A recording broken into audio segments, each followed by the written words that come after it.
Donald Trump राष्ट्रपति पद की शपथ यहां पर लेने वाले हैं, दोबारा राष्ट्रपति बनने वाले हैं। प्रधानमंत्री नरेंद्र मोदी को डोनाल्ड ट्रंप के ये जो उनका शपथ ग्रहण समारोह था, इसमें नहीं बुलाया गया है। 3 जो अगर पूरी दुनिया में जो राष्ट्रीय अध्यक्ष हैं उनके फोन कॉल्स लिए गए, उनमें एक फोन कॉल था भारत के प्रधानमंत्री नरेंद्र मोदी।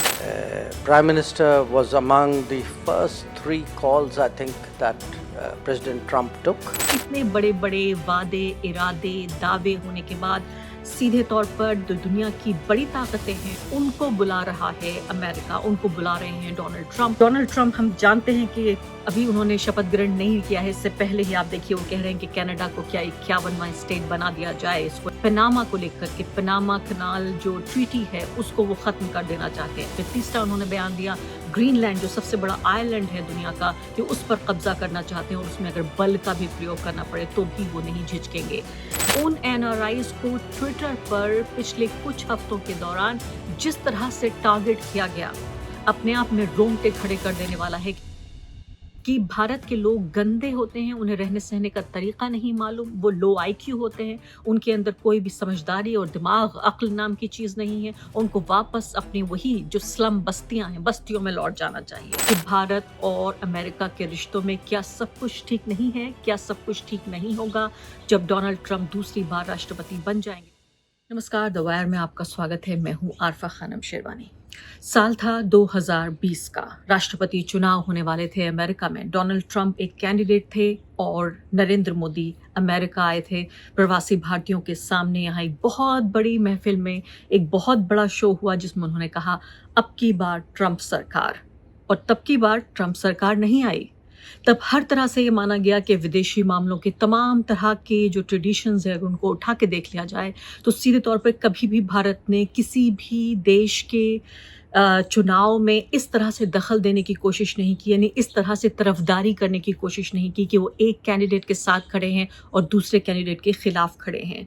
यहाँ साफ तौर पर देखा गया कि उस वक्त नरेंद्र मोदी डोनाल्ड ट्रंप के साथ कंधे से कंधा मिलाकर खड़े हुए नजर आए और एक तरह से उन्होंने वहां वोटों की मांग कर दी डोनाल्ड ट्रंप के लिए। अब वापस आ जाते हैं डोनाल्ड ट्रंप के बाद 2020 के चुनाव के बाद अब 2024 का जो चुनाव हुआ, 2024 के चुनाव में डोनाल्ड ट्रंप राष्ट्रपति बन के फिर दोबारा यहाँ पर यूनाइटेड स्टेट्स में आ गए और अब से कुछ ही दिनों बाद, या मैं कहूँगी कुछ ही घंटों बाद, अब ये तैयारी हो रही है कि डोनाल्ड ट्रंप राष्ट्रपति पद की शपथ यहाँ पर लेने वाले हैं, दोबारा राष्ट्रपति बनने वाले हैं। लेकिन एक बात जो समझ नहीं आ रही है वो तब 2020 से लेकर और 2025 तक अब की बार ट्रंप सरकार से लेकर विदेश मंत्री जयशंकर का ये कहना कि 3 जो सबसे मुख्य जो हेड ऑफ स्टेट्स हैं, राष्ट्रों के अध्यक्ष हैं, जिनकी फोन कॉल्स लिए डोनाल्ड ट्रंप ने, उनमें से भारत के प्रधानमंत्री नरेंद्र मोदी का भी नाम था। यानी 2020 का मैंने आपको याद दिलाया और अब 2024 का मैं जिक्र कर रही हूँ। जब उनसे पूछा गया कि किस तरह से वो देखते हैं डोनाल्ड ट्रंप के राष्ट्रपति बनने को लेकर, उनके चुनाव में जीत को लेकर, तो उन्होंने कहा कि 3 जो अगर पूरी दुनिया में जो राष्ट्रीय अध्यक्ष हैं उनके फोन कॉल्स लिए गए, उनमें एक फोन कॉल था भारत के प्रधानमंत्री नरेंद्र मोदी का। सुन लेते हैं। What do you mean specially given? I mean, we have it taken care of. So, I mean, the Prime Minister was among the first 3 calls I think that President Trump took.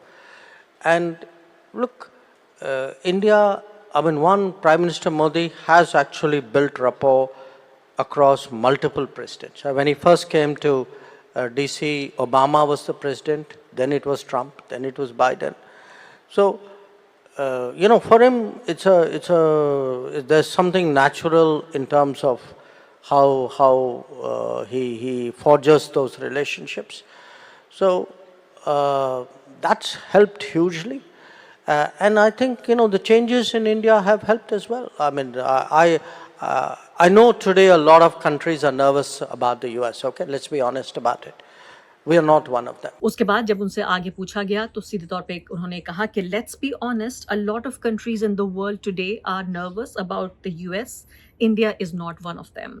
यानी कि घबरा रहे हैं, बहुत सारे ऐसे मुल्क हैं जो डोनाल्ड ट्रंप के चुनाव को लेकर घबरा रहे हैं, लेकिन भारत को ऐसी कोई घबराहट नहीं है। लेकिन अब जबकि आधिकारिक रूप से इस बात की घोषणा हो गई है कि प्रधानमंत्री नरेंद्र मोदी को डोनाल्ड ट्रंप के ये जो उनका शपथ ग्रहण समारोह था इसमें नहीं बुलाया गया है, और जो विदेश मंत्री एस जयशंकर हैं वही इसमें भाग लेंगे। जब आधिकारिक घोषणा हो गई तो साफ तौर पे ये कहा जा सकता है कि भारत और अमेरिका के रिश्तों में क्या सब कुछ ठीक नहीं है, क्या सब कुछ ठीक नहीं होगा जब डोनाल्ड ट्रंप दूसरी बार राष्ट्रपति बन जाएंगे। तो इतने बड़े बड़े वादे, इरादे, दावे होने के बाद सीधे तौर पर जो दुनिया की बड़ी ताकतें हैं उनको बुला रहा है अमेरिका, उनको बुला रहे हैं डोनाल्ड ट्रंप, और इसमें चीन भी शामिल है। और भी नेताओं के नाम आपको बताऊंगी कि मैं जिनको बुलाया गया। लेकिन भारत जो कहता है कि इतना बड़ा विश्व गुरु बन गया है, नरेंद्र मोदी ने भारत को विश्व गुरु बना दिया है। नरेंद्र मोदी उन 3 लोगों में से 3 राष्ट्रीय अध्यक्षों में से एक थे जिनको की पहली फोन कॉल गई, तब भी उनको नहीं बुलाया गया। ये भी माना जाता है कि दिसंबर के महीने में कई दिनों तक जो विदेश मंत्री हैं भारत के वो यहाँ पर रहे अमेरिका में, और वो कोशिश कर रहे थे कि कोई दावत मिल जाए, कोशिश कर रहे थे कि इनविटेशन मिल जाए, लेकिन उसमें वो कामयाब नहीं हुए।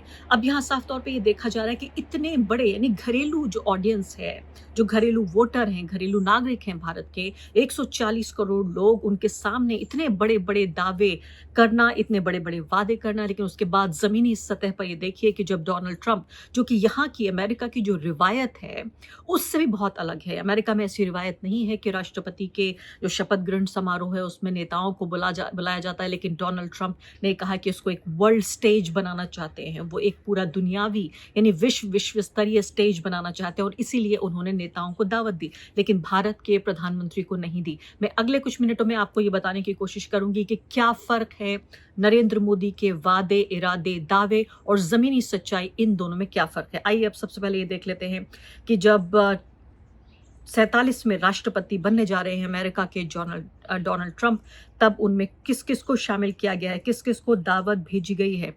चाइना के प्रेसिडेंट शी जिनपिंग को दावत दी गई, और आपको पता है कि इस वक्त जिसको बायपोलर वर्ल्ड कहा जाता है, यानी कि 2 ध्रुवीय जो दुनिया है उसमें एक ध्रुव चीन और दूसरी ध्रुव जो है अमेरिका है। यहाँ पूरी जो विदेश नीति है अमेरिका की वो चीन के इर्द गिर्द घूमती है। तमाम तरह से बयानबाजी डोनाल्ड ट्रंप कर चुके हैं चीन के खिलाफ, चीनी राष्ट्रपति के खिलाफ, लेकिन जब बारी आई उनके खास दिन की तो ऐसा लगता है कि रिश्ते सुधारना चाहते हैं, ऐसा लगता है कि उनको दावत देकर एक तरह से अपना एक दोस्ती का हाथ आगे बढ़ाना चाहते हैं। दूसरी महत्वपूर्ण शख्सियत जिनको बुलाया गया है वो Italian prime minister Giorgia Meloni है। जी हाँ, उन्होंने कहा कि हाँ, ये भी इनकी तरफ से भी कोई कंफर्मेशन नहीं है। उनका एक बयान जारी हुआ जिसमें मेलोनी ने ये कहा कि if I can I will gladly participate, यानी वो कह रही है कि अगर मैं कर सकूंगी तो मैं जरूर खुश होंगी मैं भाग लेते हुए। उनको भी दावत दी गई है, और ये भी अपने आप में काफी हैरानी की बात है। हंगरी के विक्टर ऑर्बन को दी गई है दावत, ब्राजील के बोल्सोनारो को दी गई है दावत। जी हाँ, जो फॉर्मर प्रेसिडेंट हैं, पूर्व राष्ट्रपति हैं बोल्सोनारो, उनको दिया गया है, दावत दी गई है,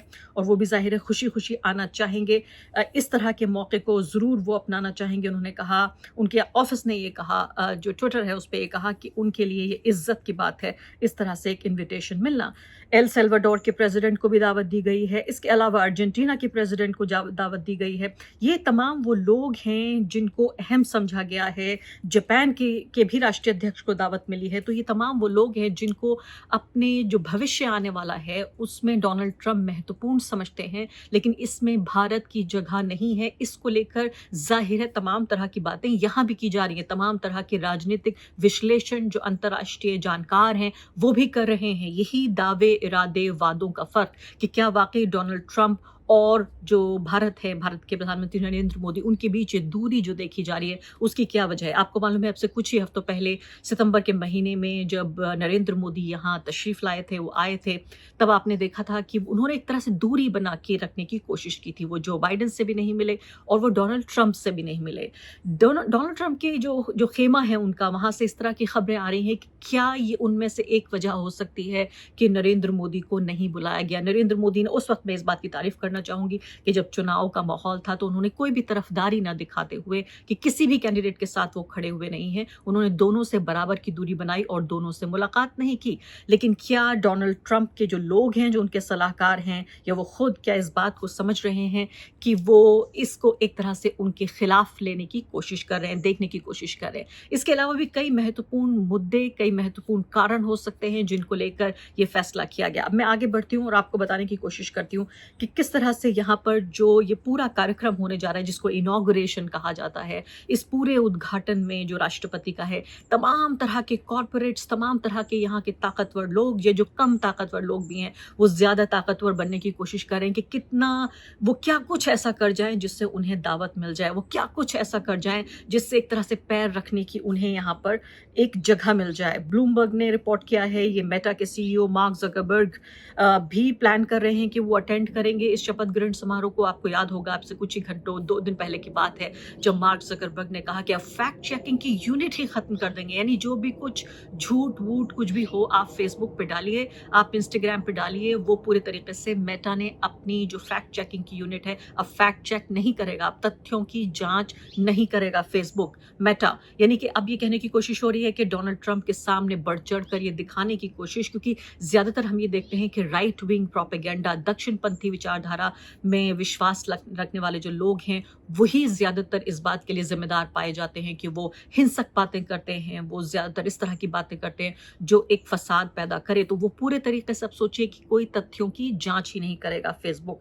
तो ये खबर यहाँ पे छपी है कि मेटा के सीईओ भाग लेने की बात कर रहे हैं। इसके अलावा सैम ऑल्टमैन हैं, सीईओ हैं ओपन एआई के, उनकी भी बात हो रही है।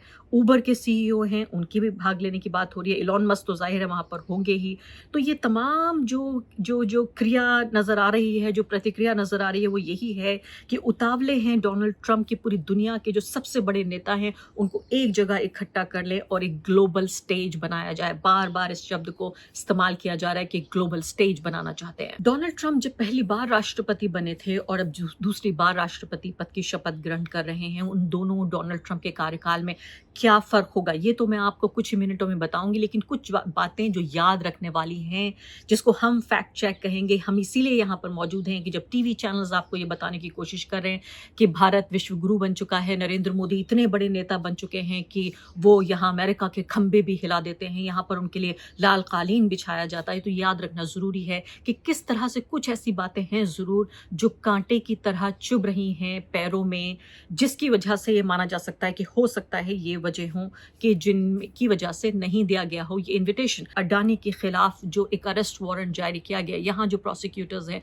उन्होंने गौतम अडानी के खिलाफ जो ये अरेस्ट वारंट जारी किया, ये भी अपने आप में एक इस तरह के इंडिकेटर्स के तौर पर एक तरह का इशारा देता है कि सब कुछ ठीक नहीं है, क्योंकि एक व्यक्ति जो इतना करीबी है भारत की सरकार के, भारत के प्रधानमंत्री के, उसके खिलाफ यहाँ पर जो एक रिश्वत का पूरा मामला चल रहा है, $250 मिलियन, $250 मिलियन का ये मामला है, जिस मामले में उनके खिलाफ अरेस्ट वारंट जारी किया गया। तो सीधे तौर पर ये पता चलता है कि अगर इन दोनों देशों के बीच अगर इतनी गहरी और इतनी गाढ़ी अगर दोस्ती होती तो ये जाहिर है अपने आप में नहीं होता। कहा यह जा रहा है कि इसको ये एक प्राइवेट मामला है, भारत भी ये कह रहा है प्राइवेट मामला है, अमेरिका भी कहता है प्राइवेट मामला है, क्योंकि भारत के जो सरकार के लोग हैं वो इससे जुड़े हुए नहीं हैं, या अमेरिकी सरकार के लोग हैं वो इससे जुड़े हुए नहीं हैं। लेकिन अंदर खाने तहों में क्या कुछ होता है आप भी जानते हैं और हम भी जानते हैं। डोनाल्ड ट्रंप, हम जानते हैं कि अभी उन्होंने शपथ ग्रहण नहीं किया है, इससे पहले ही आप देखिए वो कह रहे हैं कि कनाडा को क्या 51वां स्टेट बना दिया जाए, इसको लेकर उन्होंने एक बयान दिया। दूसरा उन्होंने बयान दिया